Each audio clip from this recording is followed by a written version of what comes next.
할렐루야, 사랑하는 성도 여러분, 12월 15일 수요일 아까의 시간이 돌아왔습니다.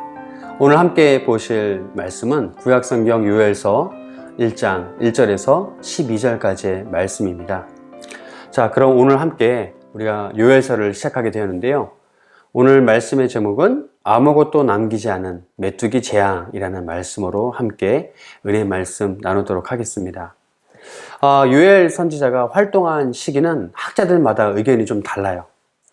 대략 주전 900년 전에 이 요아스 왕이 활동했던 그런 왕정 시대에서부터 바벨론 포로기 이후의 시대, 즉 주전 200년 전까지의 시대를 포함하고 있는데요. 학자들은 대부분 이 후자의 시기를 이야기하고 있습니다. 그때 함께 활동했던 선지자가 학개 또 스가랴가 있어요.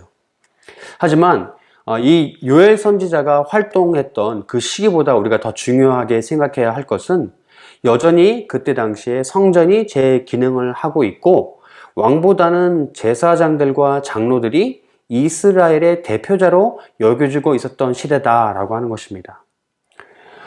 또 이어서 요엘 선지자가 어떤 사람이냐, 그의 뜻을 살펴보면요, 그의 이름의 뜻은 여호와는 하나님이시다라고 하는 의미를 가지고 있는데요. 여느 선지자와 좀 다른 점은 그 인물에 대한 소개에 그냥 부두엘의 아들이라고 아주 간략하게 한 줄로 소개되어 있다라고 하는 점입니다. 우리가 요엘서 전체를 우리가 딱 살펴보는데 이 요엘서를 한마디로 요약하면은 여호와의 날의 책이다라고 우리가 표현할 수 있어요. 여호와의 날에 대한 책. 총 이 3장으로 구성되어 있는 요엘서 곳곳에 여호와의 날이라고 하는 이 표현이 자주 등장하는 것을 우리가 볼 수 있습니다. 여호와의 날이라는 표현은 우리가 심판이라는 표현으로 우리가 사용할 수 있습니다. 심판의 날인 것이죠. 이처럼 요엘 선지자는 이스라엘에 임한 이 심판에 대한 경고의 메시지를 아주 강하게 전하고 있는 것을 우리는 볼 수 있습니다. 요엘서 1장을 보면요, 요엘 선지자가 죄악에 대하여서 경고하는 4부류의 사람들이 등장합니다. 그들은 2절에 보면 늙은 자들, 또 5절에 보면 취하는 자들, 또 11절에 농부들, 또 13절에 제사장들이 등장하는데요. 오늘 본문에는 이 농부들까지 이 3부류를 증거해주고 있습니다. 하나님께서는 요엘 선지자의 입술을 통해 이스라엘을 대표하는 이 4부류의 사람들에게 메뚜기 떼같이 임하는 여호와의 날에 대한 심판을 경고하고 있습니다. 2절부터 4절까지의 내용을 보시면 늙은 자들에 대한 경고가 나오는데요. 2절에 귀를 기울이라 라고 선포하면서 여태까지의 이스라엘 역사 가운데 이러한 심판은 있지 않을 것이다 라고 하면서 이것들을 너희들은 자녀들에게 말하고 그 자녀들은 또 자기 자녀들에게 말하면서 후세에 너희들이 전하게 될 것이다 라고 하는 메시지를 전해주고 있습니다. 그 심판의 내용인 즉슨 팥중이가 남긴 것을 메뚜기가 먹고 또 메뚜기가 남긴 것을 다시 느치가 먹고 또 느치가 남긴 것을 황충이 먹었다라고 하는 표현인데요. 여기에 등장하는 이 4종류의 메뚜기과 곤충들은 원어의 표현에 의하면 모두 하나, 메뚜기를 의미한다라고 우리는 볼 수 있습니다. 그래서 오늘 말씀을 쭉 보면은 이 말은 심판을 당하는 그 땅에 남은 것이 아무것도 없다. 즉 이렇게 다 사라질 정도의 황폐하게 될 것이다 라고 하는 그러한 뜻을 의미하고 있는 것입니다. 여러분, 고대 근동지방의 메뚜기 떼는요, 무엇을 의미하냐면요, 재앙을 말하거나 이 적군의 군대를 표시할 때 사용되던 단어입니다. 표현이죠. 그러므로 이 구절의 의미는 하나님께서 내리는 심판은 우리의 상상을 초월하는 어마무시한 것이며 우리는 이 심판을 결코 잊어버릴 것이 아니라 3절의 표현대로 우리 자손들에게 대대로 알려주어 잊지 않게 해야 한다는 사실을 우리는 깨달아야 합니다.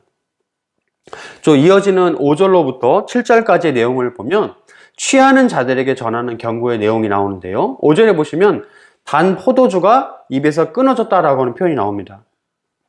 단 포도주란 당시에 사람들이 누렸던 풍요를 의미하는 것인데요. 이렇게 풍성한 이스라엘의 땅에 다른 한 민족이 올라와서 사자의 이빨같이 강하고 수가 많은 군대로 이스라엘 땅을 지멸할 것이다 라고 증거하고 있습니다.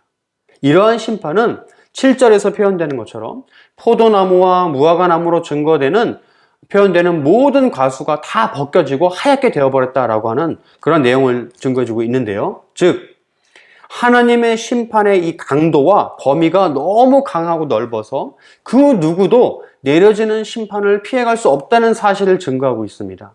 이 증거되어지는 심판의 내용을 통해 우리가 현재 마음껏 누리고 있는 이 풍요로움이 결코 영원하지 않은 것이다라고 하는 사실을 우리 깨달아야 합니다.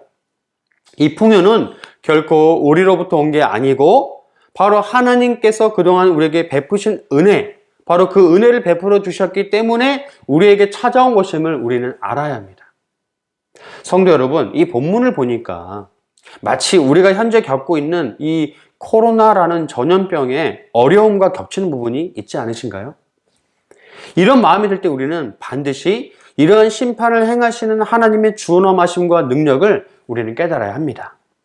그리고 그 능력을 두려워해야 하죠. 전능자 앞에서 우리가 살 길은요, 바짝 또 납작 엎드리는 것밖에 없습니다. 여러분 이 사실을 믿으시죠? 이 교훈을 꼭 기억하시고 우리가 지금 하나님 앞에 어떤 마음으로 나와야 할지 꼭 기억하시고 묵상하시길 바랍니다. 이어서 8절에서 12절 말씀을 보실까요? 8절에서 12절까지의 내용은 이 농부들에 관한 경고의 메시지를 전해주고 있는데요. 8절을 보시면 처녀가 어렸을 때 약혼한 남자로 인해 굵은 배로 동이고 애곡한다라고 하는 표현이 있습니다. 이것은 여인이 약혼한 남자가 어떻게 해요? 죽었다라고 하는 표현을 우리에게 가르쳐주고 있는데요. 완전한 절망이죠. 그리고 또 이어진 내용을 보면 소재와 전제가 하나님의 성전에서 끊어져 제사장이 슬퍼한다라고 9절에서 증거하고 있는데요. 이 이유가 10절 말씀에 나와 있습니다. 왜냐하면 밭과 토지가 말라 황폐하게 되어서 더 이상 추수를 하지 못하게 되었고 이로 인해 아무 곡식과 포도주를 얻지 못하게 되어버림을 말하고 있는 거예요. 즉 하나님께 올려드릴 소재와 전제의 재료가 떨어져서 더 이상 하나님께 제사를 드리지 못하게 되었다는 것을 말합니다. 굉장히 안타까운 일이죠. 이어지는 11절에서 12절까지의 말씀이 이 사실을 더 슬프게 증거하고 있는데요. 12절 맨 마지막 부분에 이러므로 사람의 즐거움이 말라버렸다, 말랐도다 라고 하는 표현에서 우리는 심판의 참상을 잘 볼 수 있습니다. 엿볼 수 있습니다. 사랑하는 성도 여러분, 오늘 말씀을 정리할까 하는데요. 오늘 본문을 통해 하나님께서는 요엘 선지자를 사용하셔서 죄악이 만연한 이스라엘의 메뚜기 떼로 대변되는 여호와 날의 심판을 선포하고 계십니다. 그럼 우리는 오늘 말씀을 통해 어떤 교훈을 받을 수 있을까요? 그렇습니다. 우리는 반드시 이런 심판을 행하실 수 있는 하나님의 권능을 깨달아야 한다는 것이죠. 하나님의 권능을 우리는 반드시 깨달아야 합니다. 하나님께서는 당시에도 오늘도 우리에게 회개를 요구하십니다. 회개란 하나님이 어떤 분이신지를 모르고서는 절대 이룰 수 없습니다. 그러므로 우리는 오늘 이 시간 하나님께서 우리에게 주시는 메시지에 귀 기울이고 하나님의 음성에 반응하면서 내 안에 있는 죄로부터 우리가 멀어지고 또 회개하는 역사를 이루어야 될 줄 믿습니다. 이러한 회개의 역사에 동참하시는 저와 우리 모든 성도님들 되시기를 주의 이름으로 간절히 축원합니다. 기도하시겠습니다. 하나님 아버지, 오늘 말씀을 통해 우리에게 경고하시는 음성을 듣는 귀가 열리게 하여 주시옵소서. 그리하여 우리 마음속에 하나님이 어떤 분이신지 깨닫게 하시고 이로 인해 회개를 이루는 은혜를 허락해 주옵소서. 감사드리며 이 모든 말씀 우리 주 예수 그리스도의 이름으로 기도드리옵나이다. 아멘. 자, 성도 여러분, 오늘 하루도 승리하시고 내일도 이어지는 아까의 말씀으로 함께 하시겠습니다. 감사합니다.